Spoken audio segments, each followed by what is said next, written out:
not going to seal, and here we are. So yeah, it's a process. It's a process to can. But when I open up, I have a big pantry. When I open up those 2 doors, and I just see green beans and tuna and carrots and pickles and jams and nectarines and pie filling and canned chicken. I can meatballs. I'll make little chicken meatballs, and you put them in raw. I mean, you can, if you want to brown them first for more flavor, you can brown them first. If you just don't need to cook them.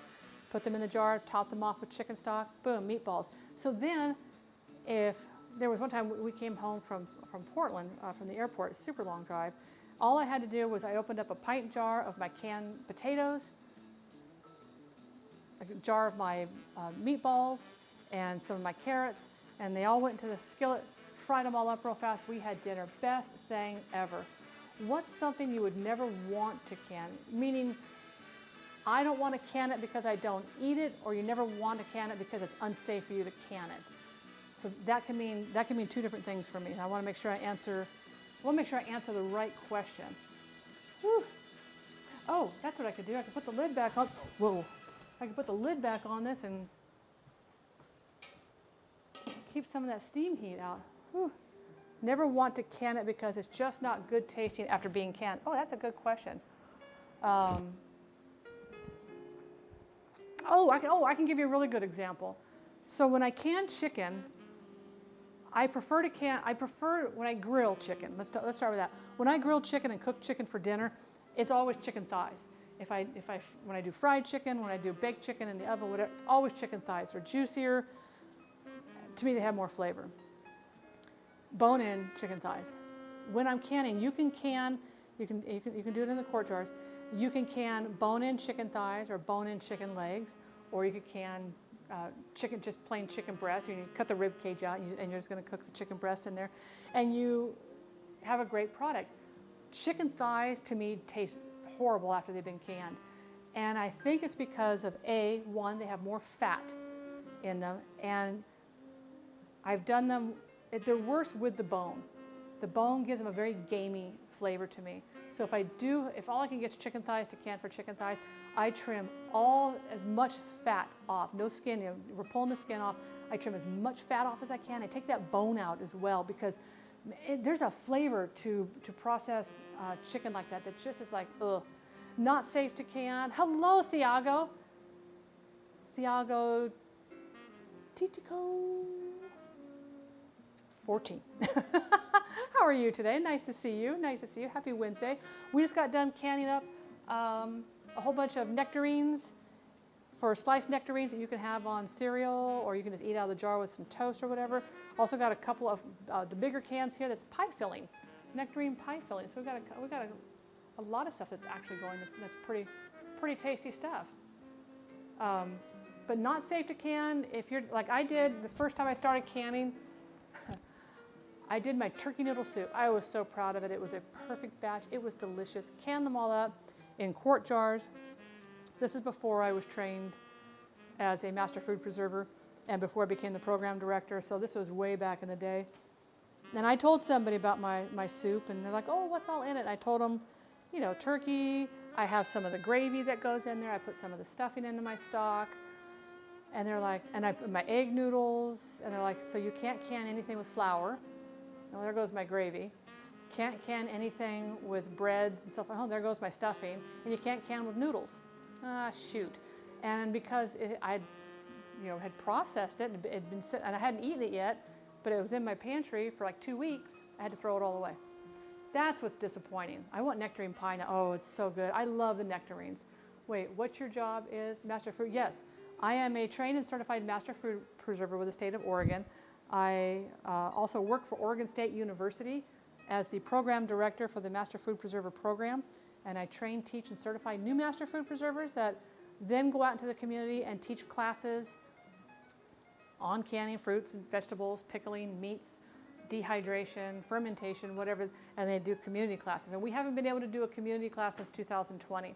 I was just gearing up for my next big volunteer class. I had 12 people signed up to become Master Food Preservers, and we had to shut everything down, and we haven't been open since. So sad. Oh, I know. Nothing is worse than food poisoning. So by the way, guys, I'm going to give you guys the last bit of information, and we're going to go find somebody to raid. And I'm going to go have a big old glass of iced tea is what I'm going to go have. So when you guys get sick in the middle of the night, 2 o'clock in the morning, you or your kids or something, I don't feel good, I'm going to, and you throw up for several hours, you sleep for a lot of more hours, and you're like, man, that was like the worst stomach flu I've ever had in my life. That's horrible. And you didn't go out for fast food the night before or anything like that. You made your own food, whatever. And a lot of people think it's called the stomach flu. The term flu is short for influenza, which is a bronchial infection. There is no such thing as a 24-hour flu. As a 24-hour flu where you are vomiting and diarrhea. That does not exist. What you have is food poisoning. Now, a lot of people think, but this is what I ate in the last 24 hours, and none of this would have given me food poisoning. But food poisoning isn't something that necessarily happened by what you ate last night. It could be something that you ate up to 7 to 9 days ago, and it can take that long for it to travel through your body. Those are particularly flus where you have like a lot of diarrhea, and I'm sorry to be graphic, but I'm just giving you all the facts. Where you have really bad bouts, you might not even get any of the cramping. It just might come on and be something horrible, and it will last for maybe a couple of days.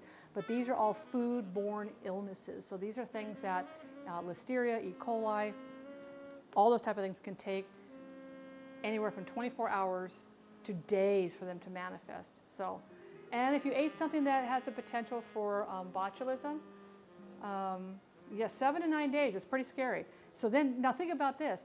Half the time I can't remember what I had for breakfast. I can't tell you what I had for lunch yesterday. I could not, I'm sitting thinking, in all honesty, what did I have for lunch yesterday? So for breakfast, I had my imitation eggs and a half a bagel. And I cannot tell you what I had for lunch. But let's say I'm sick today. Was it what I had for lunch? Was it what I had for breakfast? Was it what I had for dinner?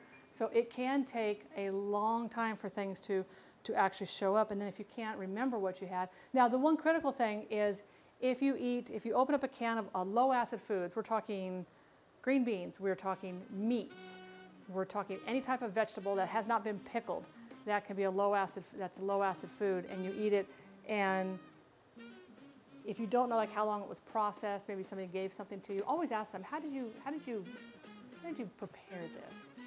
And if it's a low acid food, they better have put it into a pressure canner for a certain amount of time. And if they say, oh, I stuck it in a big thing of boiling water and I boiled it for an hour. That's nice, thank you, but no thank you. It's okay to say no. It's okay to say no, or take it home and don't eat it.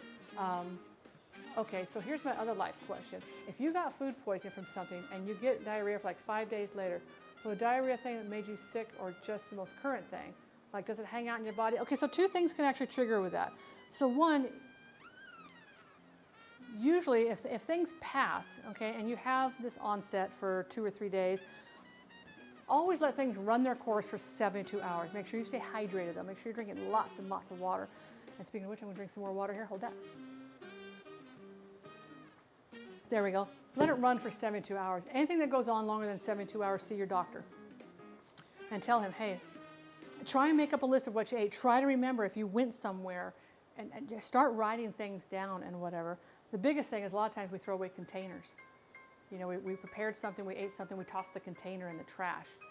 And then trash went out to things. We don't have the container to be tested and whatever.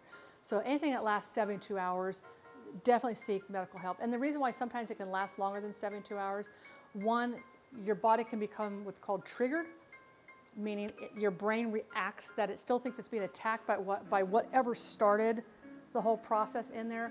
Your brain becomes hyper triggered and says, keep it going, it's still there, and it doesn't know how to shut off. You could have a minor infection, but that's when you want to seek professional medical help, particularly after 72 hours. And if you're running a fever, definitely.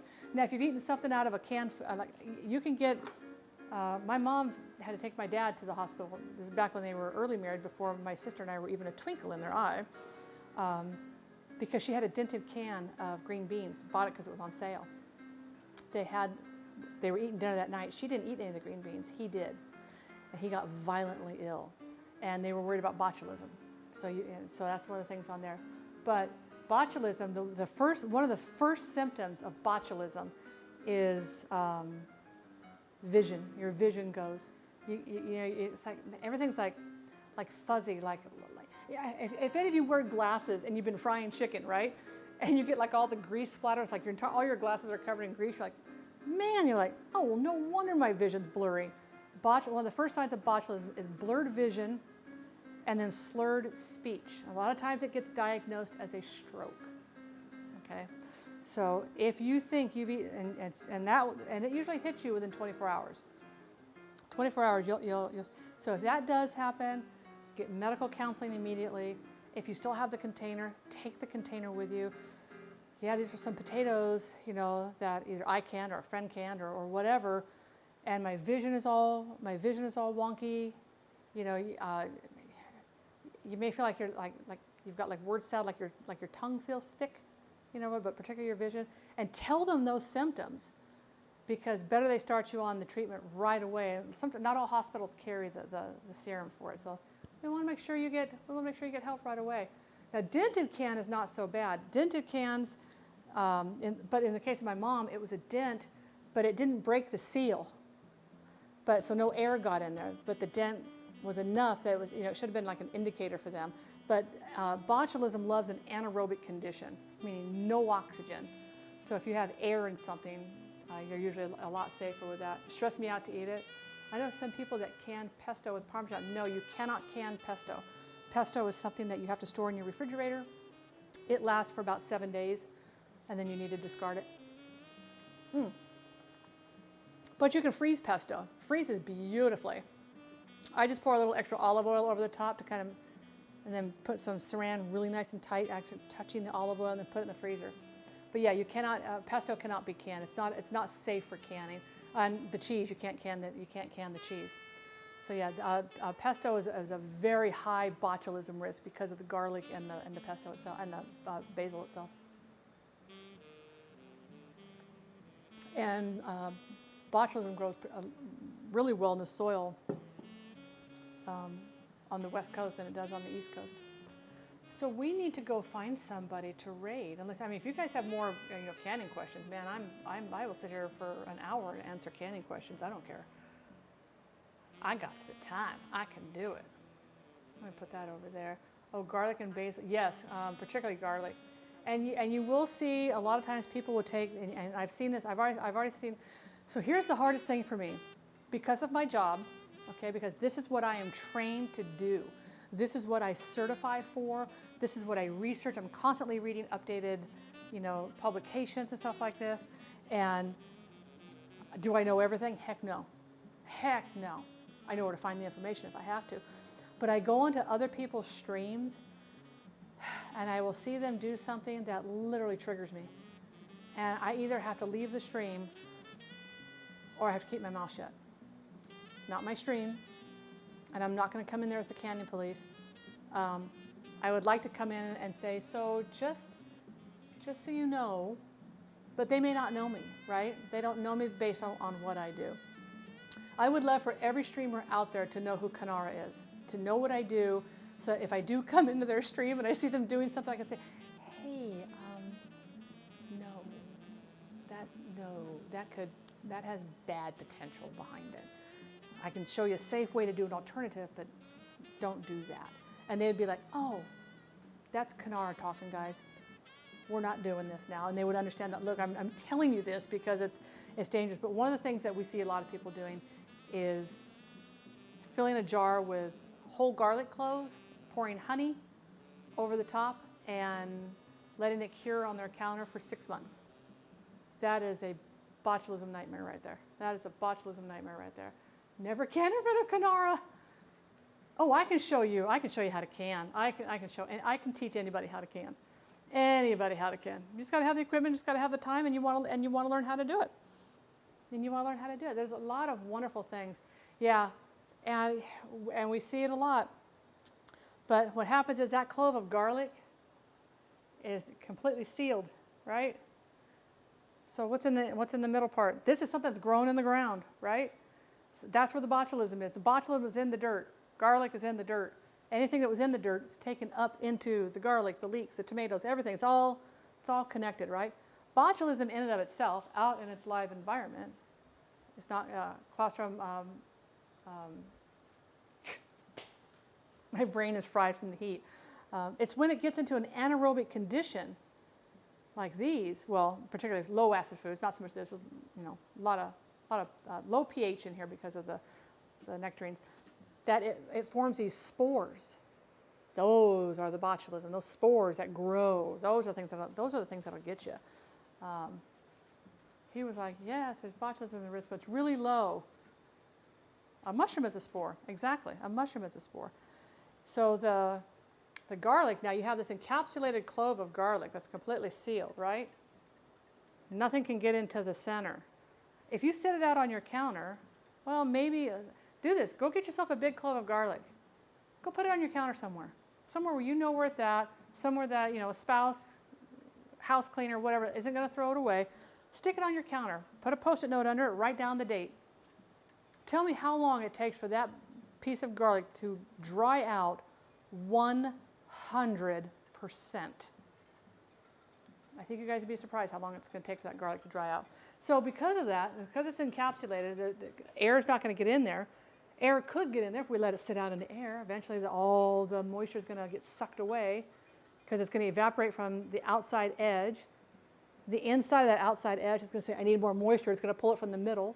It's going to evaporate out the edge, pull it from the middle, evaporate out from the edge. This cycle is going to continue until it completely dries out.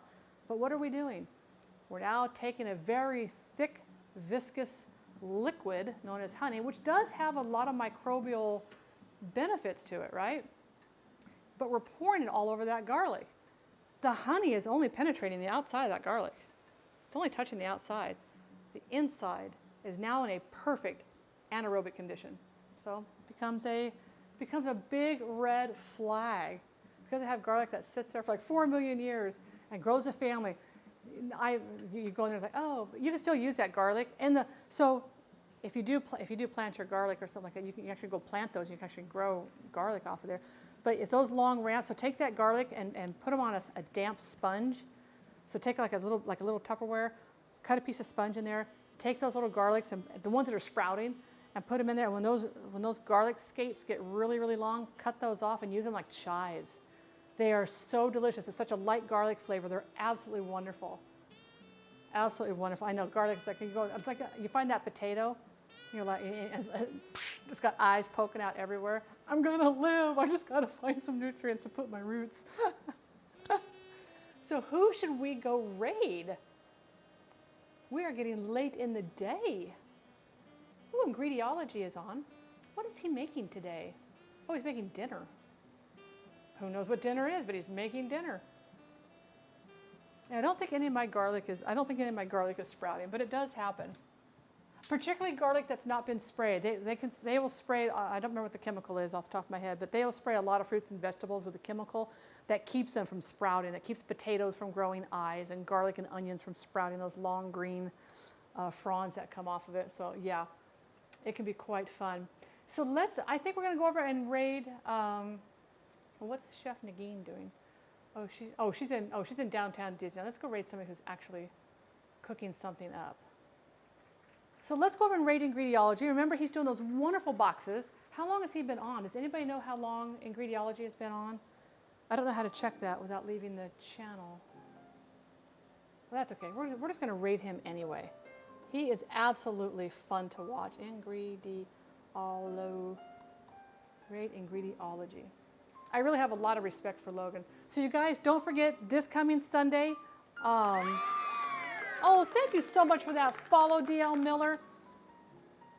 There is my Discord. Do join the Discord. This coming Sunday, I will be doing a couple of Bob's Burgers. So Spank My Betty was gracious enough to buy me the cookbook. I was so excited about that. I get so excited when a package comes in the mail. I swear, it's like, I feel like that little girl at Christmas time. You're like, oh, ooh. So anyway, we're going to do a couple of recipes out of here and have some fun with some Bob's Burgers. That's at noon Pacific Standard Time. Madam Rainbow Pants, always a pleasure. Thank you guys so much for hanging out. Thank you for all the new follows and the raids, for all the people who came in and hung out today. I hope you learned something. I hope you had fun. I have fun doing it. I love doing my canning. So I appreciate that. But let's go say hello to Logan, and I will see you guys again on Sunday. Bye, guys.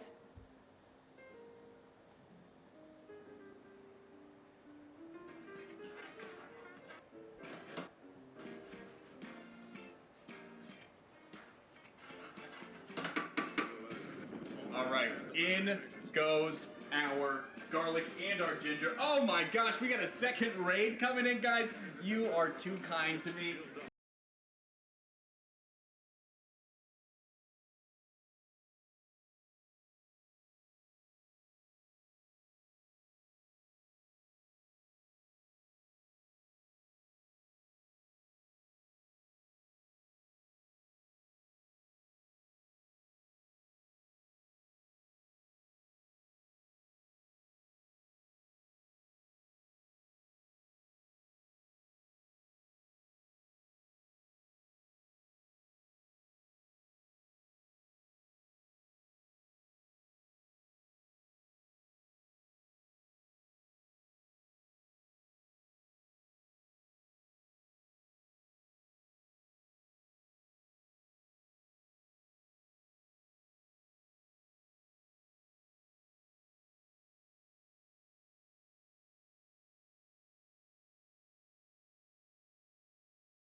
You all are fabulous. Shout out to all my lovely streamer friends who come in here and hang out with me. You guys are amazing. You're so cute. I love you.